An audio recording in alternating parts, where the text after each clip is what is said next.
kita bertemu malam ini untuk topik yang seterusnya.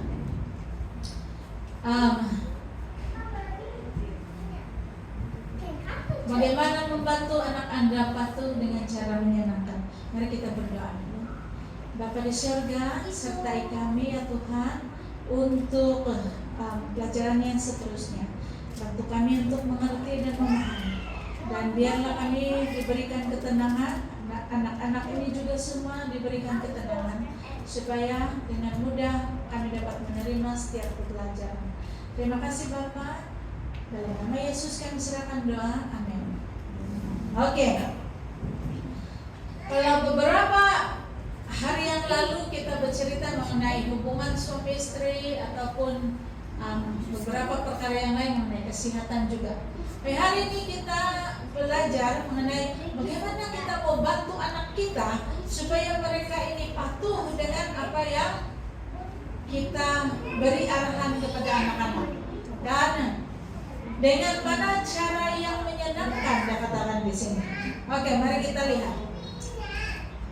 Beberapa rumah tangga menjadi arena perselisihan antara anak dan orang tua. Masing-masing mengutamakan kemauan sendiri, namun ketaatan adalah sebuah kewajiban.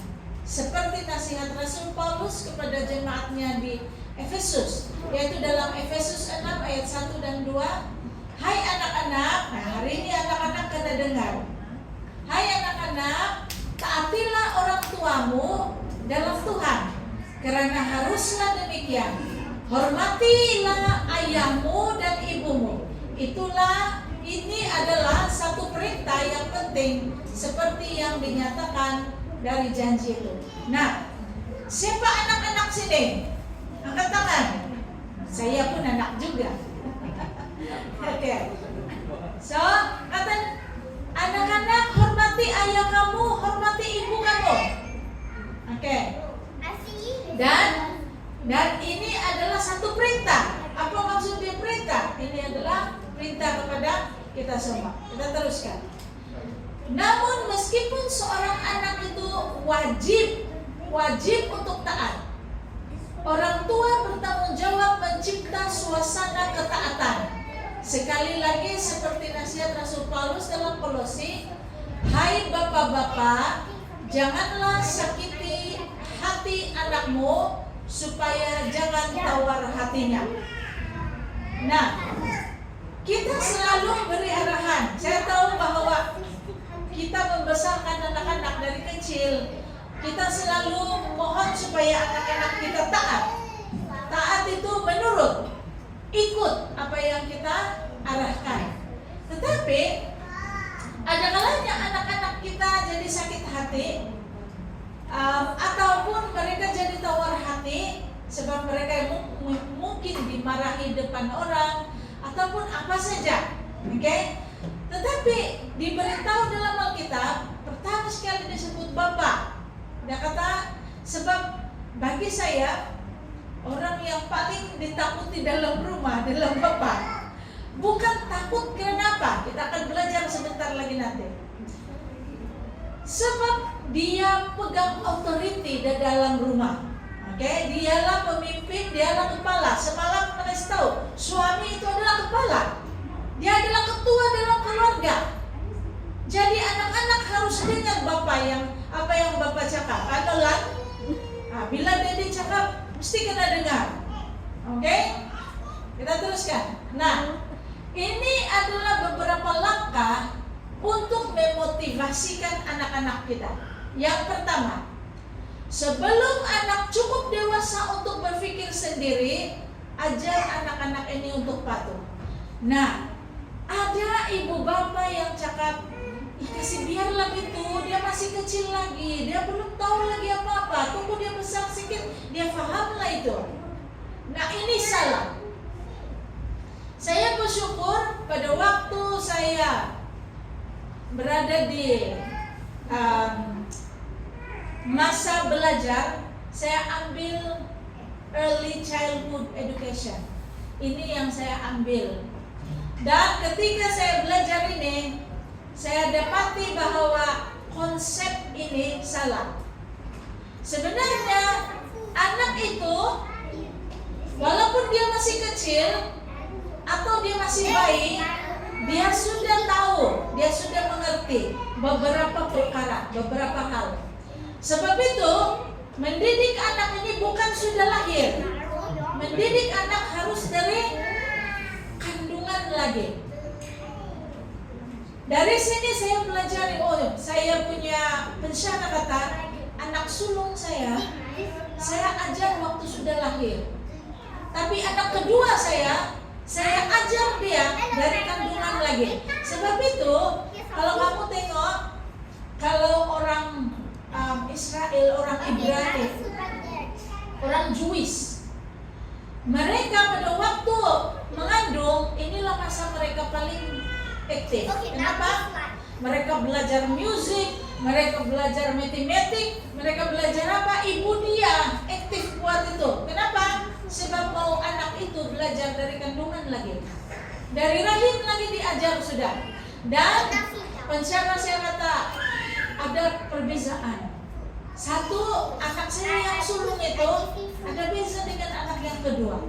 Anak kedua itu lebih, satu bijak, kedua lebih cepat pertumbuhan dia punya pemikiran, dan juga dia lebih cepat berdikari. Dia kata ada perbezaan dia. Jadi sebenarnya kita mendidik ini bukan bilang biarlah batu, dia tidak tahu lagi. Memang untuk budak tidak tahu kalau kita tidak kasih tahu. Jadi selalunya ibu bapak menunggu anak-anak cukup dewasa baru mereka ajar, sehingga mereka dapati sudah terlambat. Jadi yang sepatutnya sebelum anak itu cukup dewasa dan sudah pandai berpikir sendiri, mereka patut didisiplinkan waktu itu. Oke, dikasih tahu apa yang tidak boleh dan yang boleh dan tidak boleh. Oke, Amsal 22 ayat 6, didiklah orang muda menurut jalannya yang patut baginya, maka pada masa tuanya pun ia tidak akan menyimpang daripada jalan itu. Jadi ingat ini baik-baik, anak-anak harus dididik dari kecil.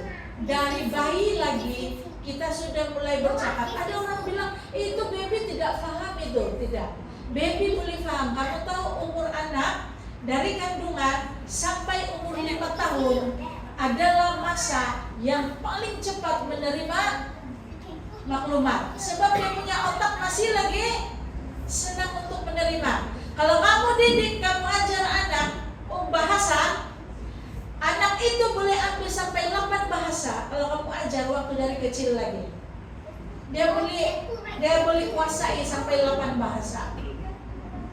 Tapi kalau kamu bercakap dengan dia kata jangan kasih bercampur. Contohnya kamu mau ajar bahasa Inggris. Bila kamu speaking bahasa Inggris lah kamu sebut, kamu cakap. Tapi kalau kamu cakap Cina, terus cakap Cina saja, jangan mix dengan itu English bahasa dia, supaya dia tidak jadi rojak. So kalau kamu bercakap dusun, nah kamu cakap itu.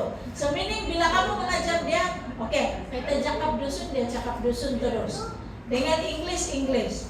Jangan kasih cakap bercampur, ada dusun, ada maksudnya pergi ambil itu water. Oke, ini mix. So ini dia akan bercampur. So kalau kamu mau cakap, kamu mesti cakap. Kalau bahasa Melayu. Lepas itu kalau mau cakap English macam itu. Jangan kasih bercampur supaya dia tidak keliru. So ini yang saya pelajari lah. Oke, second, konsisten. Ibu bapak kalau beri arahan kepada anak, jangan bagi keliru itu anak. Konsisten macam mana? Kalau kamu cakap, anak tuh bilang, mami saya mau gula-gula. Kamu cakap hari ini, tidak boleh nak, tidak boleh.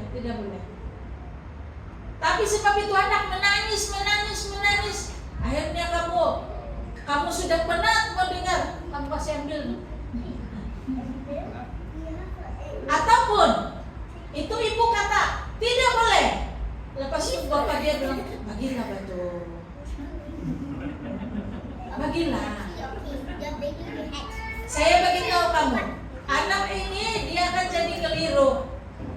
Kamu harus bagi arahan konsisten. Kalau hari tidak, besok pun tidak. Jangan bilang hari ini tidak, besok oke lah. Tidak. Oke? Yakobus 1 ayat 8, sebab orang yang mendua hati tidak akan tenang dalam hidupnya. Jadi ingat ini, ibu sama bapak kalau mengajar anak mesti satu suara. Jangan yang satu tidak, yang satu iya. Oke?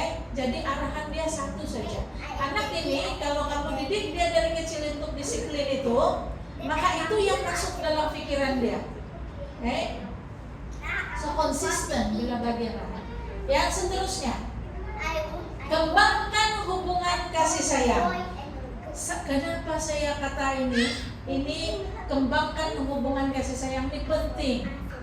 Bapak, kalau kamu bagi arahan dengan anak kamu, selalunya bapak ini dia anak-anak nampak itu adalah authority dalam rumah. Kalau kamu kasar dengan anak kamu, tapi kamu tidak tunjukkan kasih sayang kamu, maka anak ini akan ada dua perkara. Dia patuh karena takut atau dia patuh karena cinta. Orang yang patuh karena takut, bila kamu tiada, maka dia langgar itu peraturan. Tetapi kalau anak ini dia patuh karena dia mengasihi kamu, maka kamu ada dan tiada pun, anak ini tetap akan menurut. Jadi bermaksud kita perlu kembangkan kasih sayang. Walaupun itu bapak ada otoriti besar dalam rumah, saya kata tidak. Kalau bilang tidak, tidaklah bilang bapak dia. Tetapi pada satu masa kamu harus tunjukkan ataupun kembangkan kasih sayang kepada anak-anak kamu. Especially pada waktu di mana anak-anak kamu itu melakukan sesuatu yang baik. Dan ibu atau bapak harus tunjukkan kasih sayang mereka, tunjukkan bagaimana mereka menghargai anak-anak ini.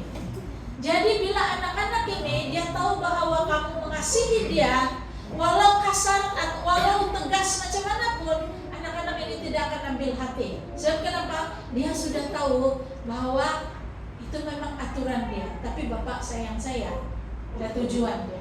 So, ada dua perkara. Kalau kita mau didik anak kita patuh, jangan sebab dia patuh sebab dia takut. Tetapi biarlah dia patuh karena dia mengasihi kita. Bukan hanya penting bagi kita untuk mencintai anak-anak kita, tetapi juga untuk membuat anak-anak kita sadar bahwa kasih sayang kita itu bagaimana. Biar anak-anak itu mengerti bahwa kami mengasihi kamu. Kenapa tidak boleh buat ini? Sebab kami sayang kamu. Dengan cara apa? Ekspresi kita dari kata-kata, dari perbuatan. Nah, sebentar lagi kita akan lihat lagi. Nah, yang seterusnya, memprogram beberapa perintah atau arahan. Biasanya ibu bapak beri arahan supaya anak terus patuh. Tetapi adalah bijaksana jika kita memberi anak itu waktu untuk mematuhinya. Oke, contoh begini ya. Saya bagi contoh. Contohnya kita mau anak itu mungkin cuci piring lah ya.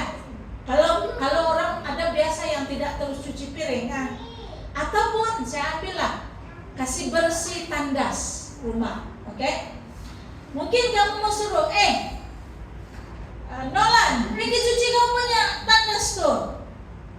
Dan anak itu sedang menonton television, dia tengah tengok rancangan. Seorang ibu atau ayah yang bijak, kamu beri masa dengan anak kamu, di mana begini. Selalunya ibu bapak kalau boleh tutup, pergi jalan. Betul kan? Tetapi dia bilang seorang ibu yang bijak atau ayah yang bijak begini, kamu bagi masa tuh anak. Nolan, lepas ini rancangan television yang ini habis nih, nanti tutup, kamu terus pergi cuci tuh, kamu punya tandas ya. Begitu cara dia cakap, kalau kita bagi arahan, kita tidak mau yang terus kasih dia, tapi bagi dia masa supaya dia juga mengingat, belajar untuk menyimpan dalam pikiran dia, dan juga tujuan dia supaya ini menghindari konflik. Kenapa ada konflik? Itu anak jadi marah, dia punya rancangan belum habis lagi dia tengok, tapi mama dia suruh tutup. Gaduh lah, dia tidak senang hati buat dia kerja. Jadi kalau kamu mau supaya anak kamu senang hati untuk dia buat kerja, bagi dia masa. Oke, lepas ini habis ini tutup Pak, janji ya, nanti cuci tandas kamu. Oke, begini cara dia kata untuk kita bagi arahan kepada anak kita supaya tidak ada konflik. Dia kata, so bila kamu bagi arahan, pikir balik macam mana supaya anak itu tidak sakit hati, kau pun tidak marah, tetapi kerja boleh dilakukan. Oke. Anak diberi masa untuk menyimpan memori dalam otaknya dan untuk hal-hal yang penting juga, supaya nanti dia sudah siap mama suruh saya buat itu, nanti saya pergi buat. Oke, ini cara dia supaya kita mau supaya anak-anak menurut, tetapi kita tidak ada konflik dan dapat diselesaikan dengan baik. Oke, seterusnya. Nah, kadang-kadang kita perlu tawarkan alternatif paralel atau selari. Kenapa? Oke. Ini saya bagi tahu macam ni. Contohnya, oke. Mungkin di rumah kita, bukan semua keluarga yang anak mau ini kita boleh berlari pergi kedai mau beli. Ya. Kalau di kampung, ubi kayu saja yang ada. Kita tidak dapat cari apa yang ada. Tapi mungkin anak itu tidak suka makan tuh. Nah, saya tidak mau makan. Saya masih ingat waktu saya masih kecil, apa benda yang saya tidak suka makan? Jagung. Saya betul-betul tidak suka makan jagung tuh. Sebab jagung kami dulu sangat keras, yang jagung kuda itu, bukan yang jagung manis tuh. Yang kita panggil jagung kuda, keras lagi. Lepas itu kalau kena campur nasi, aduh. Saya masih ingat dia punya rasa sampai sekarang. Tapi bersyukur jagung sekarang itu tidak keras. Saya suka makan jagung sekarang nih, yang dulu punya keras betul. Tetapi kita harus begini. Kalau anak tuh bilang saya tidak suka makan itu, saya tidak mau makan. Kamu kena bagi dia apa?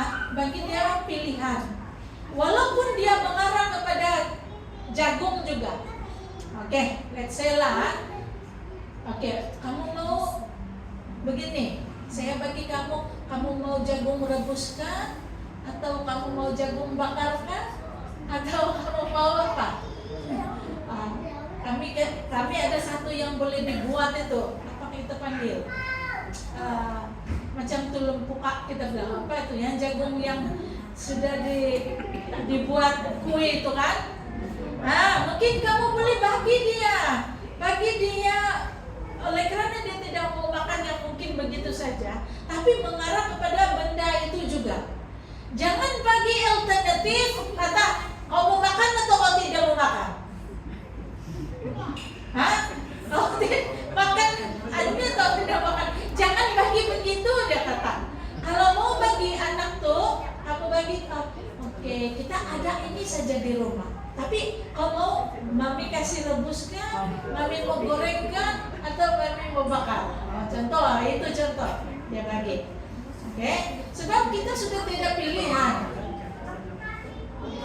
Kalau itu yang ada di rumah, itulah yang kita bagi. Oke, so ini adalah untuk apa? Mengajar anak itu supaya menghargai apa yang ada di rumah. Next time kalau dia dalam keadaan di mana terdesak, dia masih ada idea. Oh, mama saya dulu kalau saya tidak mau rebus dia kasih goreng. Dan begitu yang dia akan lakukan. So, kita bagi alternatif kepada anak, bukan bilang kamu makan, dia tidak mau makan. Oke. Tapi kamu kena buat sesuatu. Oke, seterusnya. Hindari penguatan negatif. Nah, ini yang selalu kena buat kesilapan Ibu Bapak. Saya bukan cakap siapa-siapa, tapi kita sendiri yang mendidik. Sekarang nampaknya saya salah itu buat pula begitu. Ada kata contohnya, dia mau gula-gula tapi akhirnya anak tuh teriak-teriak minta, berguling-guling dia di lantai, las-las dibagi untuk kasih dia. Nah, diamlah. Dia kata anak ini next time dia lalu ke dia itu lagi, nanti dia berguling lagi balik. Dia lalu lagi nanti besok hari dia berguling lagi balik. Sebab dia akan pulang, dia cakap kalau saya berguling itu nanti mami bagi juga. So ini hindari deh. Kalau kamu cakap tidaklah. Bawa pulang bagus-bagus dengan tuan anak. Walaupun kita rasa kadang-kadang malu sudah teriak-teriak tuan anak. Janganlah pukul tuan anak sana, bawalah bagus-bagus. Nah, kita tidak bagi kamu makan itu tidak bagus untuk kamu. Bawalah dia. Biarpun dia menangis, nanti next time kamu lalu sana dia tidak menangis lagi. Kenapa? Saya menangis bergulik-gulik pun mami tetap tidak bagi. Nah, ini pelajaran sangat penting bagi kita sebagai ibu bapak mengerti ini. Sebab anak-anak ambil senjata ini, menangis. Itulah senjata dia, menangis. Supaya orang ambil perhatian dengan dia. So, disiplin itu penting untuk kamu mengerti, tetapi bukan dengan kekasaran. Seterusnya. Yang ketujuh, gunakan penguatan positif. Apa penguatan positif? Ada beberapa penguatan yang boleh kamu lakukan. Yang pertama, melalui kata-kata. Oke. Contohnya lah.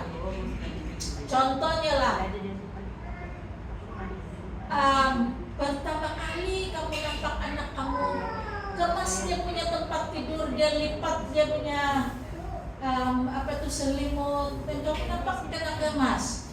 Wah, kamu surprise. Buka pintu dia, kamu surprise dia kemas tempat tidur. Inilah masanya kamu buat sesuatu, beri dia penguatan kata-kata. Well done. Mami nampak kamu kemas, kamu punya tempat tidur. Wah, sangat bagus. Tahniah, terima kasih. Yang kedua, dia kata penguatan melalui emosional. Emosional, kamu sudah cakap tahniah, terima kasih, ataupun wah bagus kamu buat, peluk dia, cium dia. Ini anak-anak kita.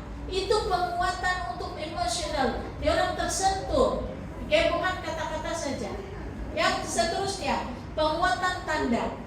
Penguatan tanda, kamu cakap begini. Sebab mami nampak kamu buat hari ini yang bagus. Nah, saya tambah 1 ringgit belanja kamu hari ini pergi sekolah. Ini adalah, kita ini manusia. Memang ada perkara yang mana bila kita dihargai itu sebagai tanda. Kamu melihat, mami saya bagi 1 ringgit, saya buat kerja hari ini yang bagus. Itu adalah penggerak dia. Kita bilang, itu berasuah. Actually itu benar. Tuhan sendiri mengatakan apa? Aku akan memberi upah bagi setiap orang melalui apa? Perbuatan dia. Jadi kita beri tanda. Mungkin kamu bilang saya tambah 1 ringgit hari ini belanja kawan. Nah, jadi itu akan menguatkan anak tuh, nanti besok hari dia lepas lagi dia punya tilang. Setiap hari, tapi kita tidak besok hari hargai lagi. Pertama sekali itu kamu sudah hargai dia. Tapi kalau dia melakukan sesuatu yang lagi lebih baik, kamu beri dia galakan. Lagi satu penguatan activity ini adalah begini. Mungkin anak itu semakin dia beberapa hari sudah lakukan yang sama, sehingga sudah konsisten. Kamu nampak mungkin dalam seminggu dia lakukan terus. Katakan, ujung minggu ini mari kita pergi mancing. Kalau anak kamu udah suka memancing, mungkin kamu cakap mari kita pergi zoo hari ini, saya ajak kamu jalan pergi, atau kita piknik hari ini. Kamu boleh bagi dia ini untuk activity. So, ini beberapa penguatan yang kamu boleh. Bagaimana playground? Yes, pergi playground. Kalau kadang-kadang ibu bapak penat, tidak masa pergi playground. Oke, ujung minggu ini kita pergi playground. Bawa anak-anak pergi playground. So ini adalah untuk penguatan positif. Ini adalah positif. So bila kamu nampak anak buat kerja, kamu nampak anak itu beri pujian kepada mereka supaya mereka akan konsisten tumbuhkan mereka punya apa yang mereka lakukan, perbuatan mereka. Oke. Sudah habis gitu. Oke. Nampaknya untuk bahagian ini saya ingat ada 7 pula itu. Semalam punya 10-an. Oke. Sekarang kamu tahu bahwa Tuhan, saya sebut tadi, memberikan upah kepada setiap kita. Tetapi bagaimana Tuhan memperlakukan anak-anak Dia yang taat, yang setia? Oke, mari kita mengingat cerita yang pernah berlaku lebih kurang 2.600 tahun yang lalu. Pada waktu Daniel dan sahabat-sahabatnya berada di mana? Babylon. Dan mereka telah ditawan dan mereka telah diangkat ke Babylon. Di dalam Daniel 2 ayat 31 hingga 35 ini adalah mimpi Nabukadnezar. Bagaimana Raja Nabukadnezar, Raja Babylon ini telah bermimpi. Nah, kita akan lihat ada 5 perkara.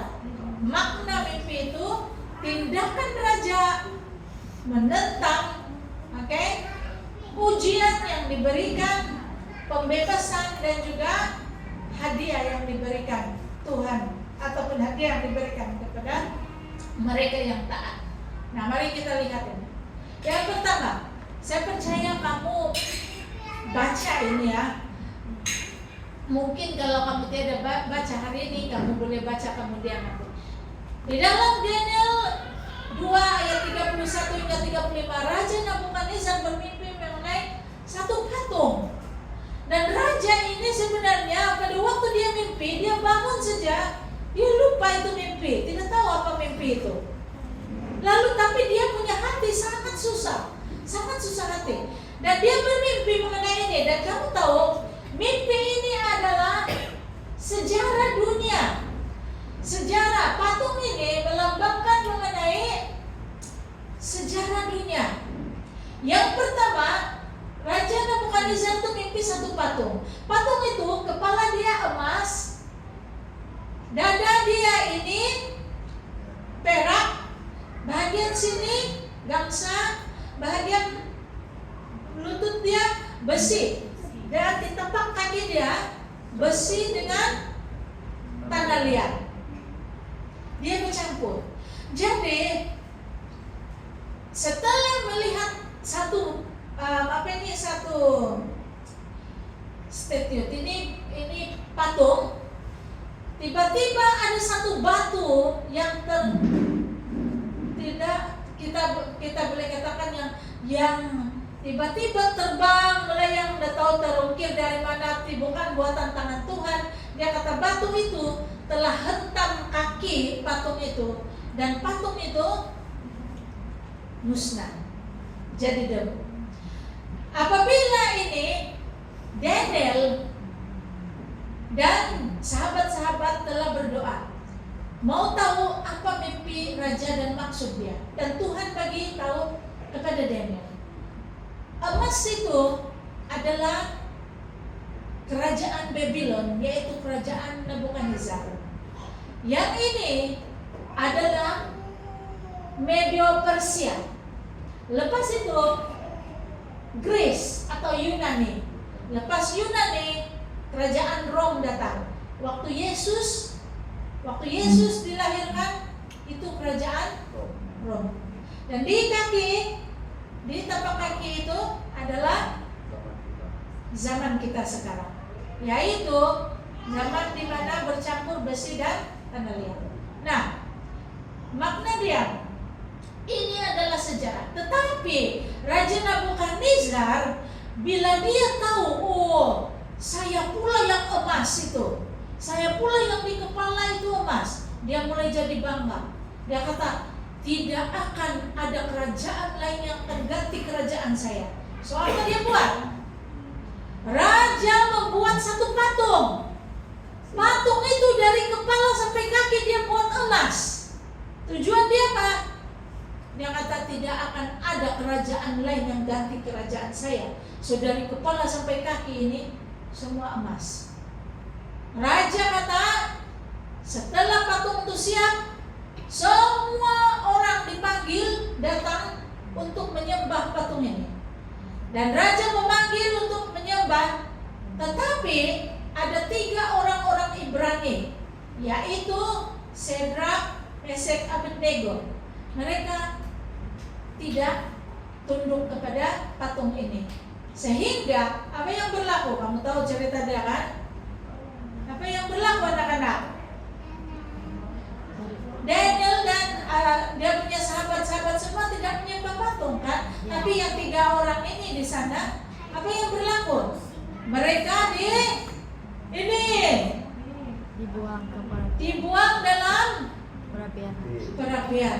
Mereka dibakar. Dan kamu tahu api ini 7 kali, berapa 7 kali?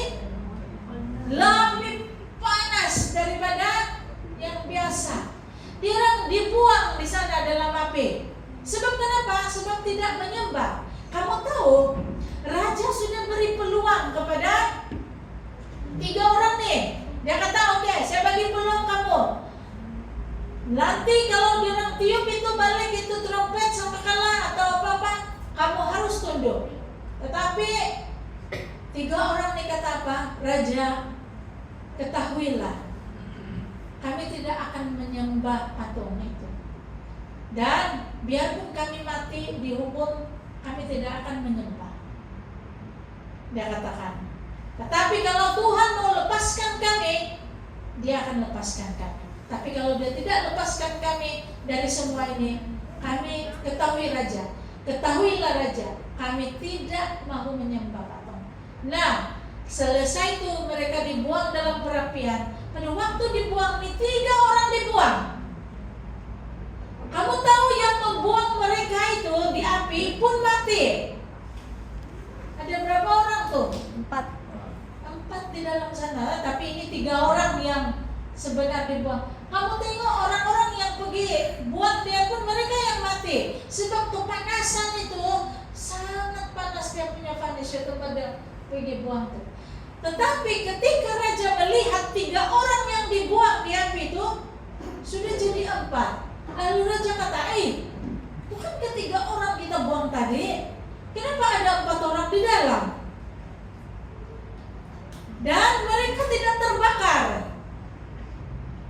Yang terbakar itu apa? Tali yang mengikat mereka saja. Dan akhirnya mereka keluar dari api, perapian, dan mereka dibebaskan. Apabila kita taat kepada perintah Tuhan, mukjizat akan berlaku. Tetapi sekiranya kita tidak taat kepada apa yang Tuhan perintahkan, mukjizat tidak akan dapat dilaksanakan. Sebab kenapa?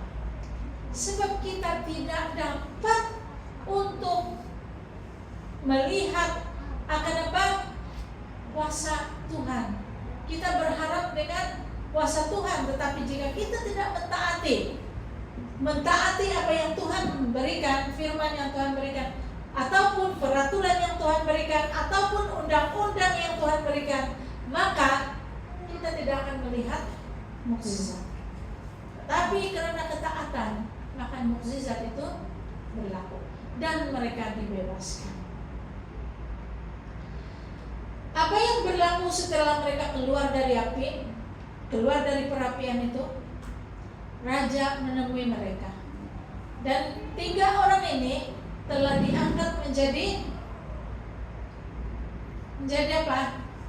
Pemimpin-pemimpin di dalam kerajaan Babylon. Mereka diangkat, tetapi mereka harus melalui apa? Api. Karena ketaatan mereka. Melihat kepada ini, Tuhan sendiri, jika kita taat, Dia berikan apa? Hadiah kepada kita. Even kita melalui kesusahan, kita melalui apa saja, Tuhan kata apa? Jangan takut, sebab aku menyertai kamu. Kalau kita melalui penyiksaan, melalui kesengsaraan, Yesus sudah duluan. Dan itulah yang menjadi contoh bagi kita. Karena aku mencintaimu, maka hendaklah kamu setia sampai mati. Wahyu 2 ayat 10. Jangan takut terhadap apa yang harus engkau deritai. Pertama dia beritahu, jangan takut apa yang harus engkau deritai. Sesungguhnya iblis akan melemparkan beberapa orang dari antaramu ke dalam penjara, supaya kamu dicobai dan kamu akan beroleh kesusahan selama 10 hari. Hendaklah engkau setia sampai mati, dan aku akan mengaruniakan kepadamu mahkota kehidupan. Kamu nampak sekarang, saya nampak ada banyak negara yang dimana penganiayaan berjalan dengan kita kata sangat teruk sekarang. Kamu tengok mana, Nigeria, negara, banyak lagi negara penganiayaan sedang berjalan. Tapi ini janji Tuhan dalam Wahyu. Yesus kata, jangan takut. Kalau kamu harus sengsara, setialah sampai mati, dan saya hadiahkan kamu dengan mahkota kehidupan. Kita tidak perlu takut, sebab Yesus sudah bangkit dari kematian. Kalau Yesus itu mati dan Dia masih lagi belum bangkit hari ini, itu kita perlu takut. Tetapi hari ini Yesus sudah tidak ada di kubur dia kosong, sebab Dia berada di surga. Itu kita tidak perlu takut. Sebab apa? Kita mati sekarang, Dia datang, Dia akan bangkitkan kita. Tetapi taatlah sampai mati, Dia kata. Harus menurut apa yang Tuhan sudah perintahkan kepada kita. Kenapa? Sebab Yesus mengasihi kita dulu. Saya percaya Tuhan memberikan kita kekuatan untuk mentaati setiap perintah Dia. Tetapi yang paling penting ialah, sama ada kamu taat sebab kamu takut, atau kamu taat sebab mengasihi Dia. Betul. Sebab ketaatan untuk mengasihi, apabila kamu mengasihi, itu adalah ketaatan yang kekal. So, terima kasih. Jumpa besok dalam kebaktian Sabat. Tajuk besok ialah aku hamil. Ini adalah pelajaran yang juga sangat baik, dan untuk kita mengerti bagaimana kelahiran dunia ini dan kelahiran secara alami. Terima kasih Tuhan. Amin.